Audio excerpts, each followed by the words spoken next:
दोस्तों, क्या आपको पता है कि चंद्रयान 3 को चांद तक पहुंचने में करीब 42 दिनों का वक्त क्यों लगेगा?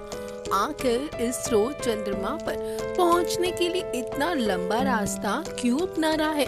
दोस्तों, शायद ज्यादातर लोग इस सवाल के जवाब को जानते हैं, लेकिन जो कोई नहीं जानते हैं उनके लिए यह वीडियो आज हमने उनके लिए बनाई है।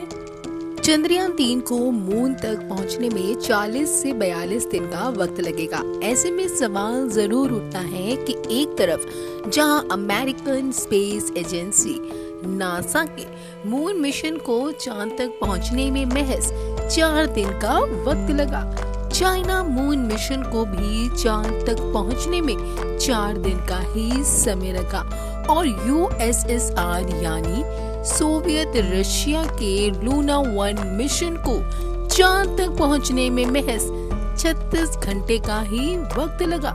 तो इंडिया के चंद्रयान 3 को चांद तक पहुंचने में 42 दिन का वक्त क्यों लग रहा है?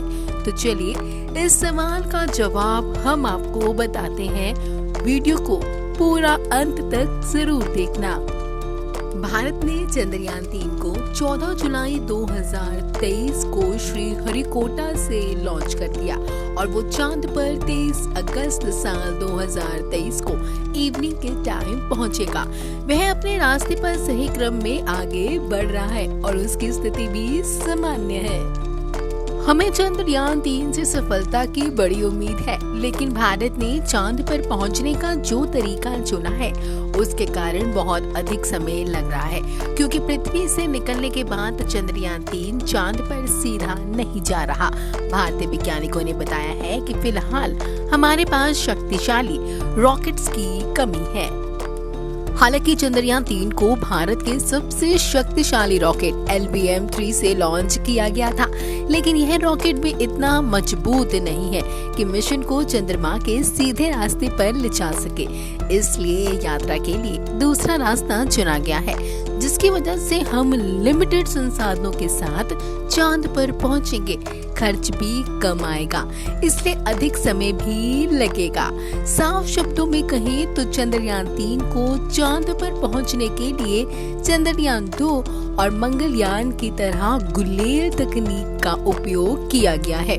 अब ये गुलेल तकनीक यानी कि चंद्रमा तक जाने के लिए और अपना रास्ता बनाने के लिए पृथ्वी के गुरुत्वाकर्षण का उपयोग करने वाली तकनीक है।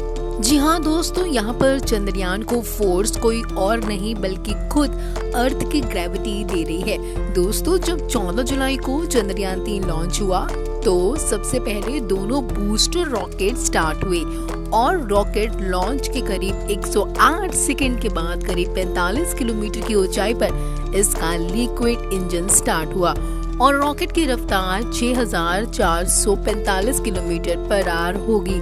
इसके बाद 130 सेकंड बाद यानी कि आसमान में करीब 62 किलोमीटर की ऊंचाई पर 2 बूस्टर रॉकेट से अलग हो गए और रॉकेट का मेन इंजन स्टार्ट हो गया। अब इन दोनों अलग हुए बूस्टर रॉकेट को इसरो के वैज्ञानिकों ने सॉफ्टवेयर की मदद से समुद्र से गिरा दिया और मेन इंजन अभी भी चंद्रयान 3 को लेकर आगे बढ़ रहा है। इसके बाद करीब 200 सेकंड बाद रॉकेट से हीट शील्ड अलग हो गई और यहाँ तक ऊंचाई थी करीब 114 किलोमीटर।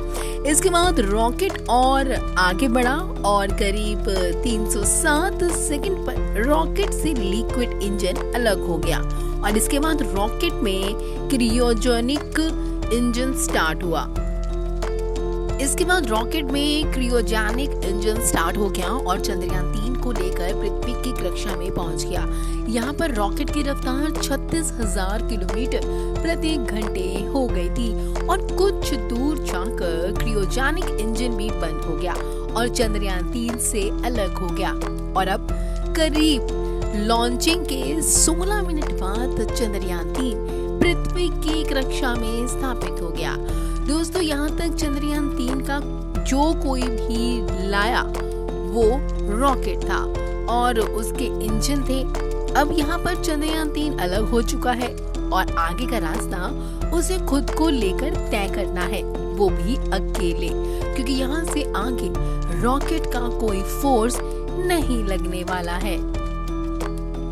यहाँ से आगे इसरो के वैज्ञानिक इशारा देंगे और थोड़ा सा फोर्स, और इसके बाद यह पृथ्वी के आसपास पृथ्वी की ग्रेविटी के कारण घूमेगा।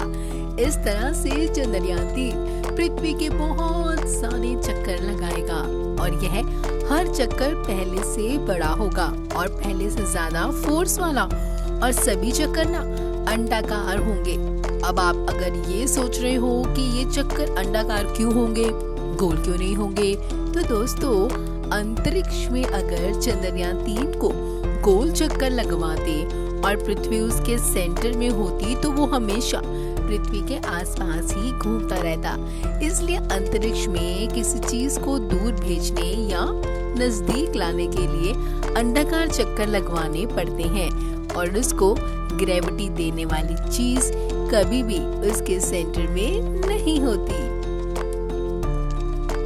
इस तरह ऐसे ये अंडाकार चक्कर बड़े होते रहेंगे और कुछ दिनों बाद यह चंद्रयान 3 पृथ्वी की कक्षा से अल्टीमेटली बहुत बड़ा चक्कर लगाकर चांद की कक्षा में पहुंच जाएगा और बस इसरो के वैज्ञानिकों को वहां पर भी थोड़ा सा पुश देना है और उसे चांद की ऑर्बिट में स्थापित कर देना है।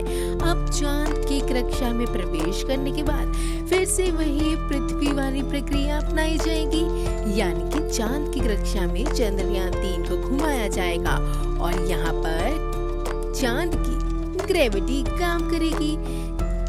इस जगह चंद्रयान 3 के ये जो अंडाकार चक्कर होंगे वो धीरे धीरे छोटे होते जाएंगे और उसे चांद के आसमान में ले जाएंगे और चांद की कक्षा में आने के करीब 13 दिन बाद चंद्रयान 3 चांद की सतह से इतना नजदीक पहुंच जाएगा कि वो सॉफ्ट लैंडिंग करने के लिए रेडी हो जाएगा। लैंडिंग के बाद रोवर रैप से बाहर निकल जाएगा।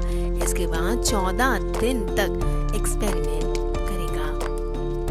चंद्रयान 3 के अहम हिस्से हैं प्रपल्शन मॉड्यूल, विक्रम लैंडर और प्रज्ञान रोवर।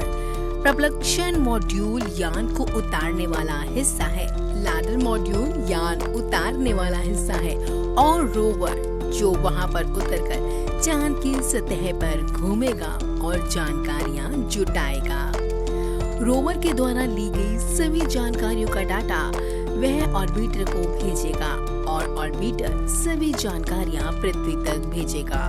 तो दोस्तों इस तरह से चंद्रयान 3 को चांद पर उतारा जाएगा और इस वीडियो में आप समझ गए होंगे कि हमें इस मिशन में 40 दिन से ज्यादा का वक्त क्यों लग रहा है। तो फ्रेंड्स आज के लिए इतना ही, और अगर आप चंद्रयान 3 के बारे में और कुछ जानना चाहते हैं तो हमें कमेंट करके जरूर बताएं। वीडियो को लाइक, शेयर और सब्सक्राइब करना ना भूलें। अब तक के लिए सिर्फ इतना ही। फैक्ट्स की दुनिया में डूब जाने के लिए आप सबका धन्यवाद।